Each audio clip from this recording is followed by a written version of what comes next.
दोस्तों, ये किसान हैं, कहीं ना कहीं ठगे ही जाते हैं। कभी सरकार ठगती है, कभी भगवान रूठते हैं, तो कभी बीमा कंपनियां। लेकिन किसान जिन लोगों पर आस रखते हैं कि अपने गांव के लोग हैं, हमारा भला करेंगे, और अगर वो ही इन किसानों को ठग लें, किसानों से रिश्वत लें, तो भला किसान किसके सहारे। वैसे सरकार तो किसानों के प्रति संवेदनशील है।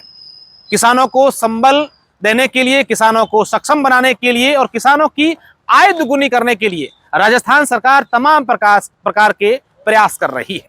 और ऐसे में हाल ही में सरकार ने एक योजना चालू की थी, गोपाल क्रेडिट कार्ड। इस योजना के तहत किसानों को बिना ब्याज के लोन मिलता था।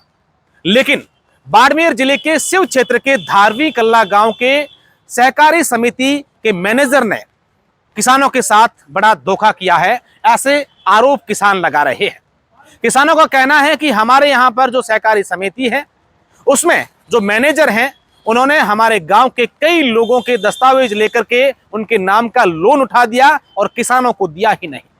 उसके बाद जिन जिन किसानों के गोपाल क्रेडिट कार्ड के तहत लोन जारी हुए हैं, उन तमाम किसानों से 10-10 हजार रुपए की रिश्वत ली है। किसानों का यह कहना है कि सरकार तो हमें बिना ब्याज के राशि दे रही है ताकि हम हमारे गोवंश को पाल सके, गायों को, और उससे आय कर सके, लेकिन ये तमाम जो हमारे क्षेत्र के लोग हैं वो हमारे साथ इस प्रकार की ठगी कर रहे हैं।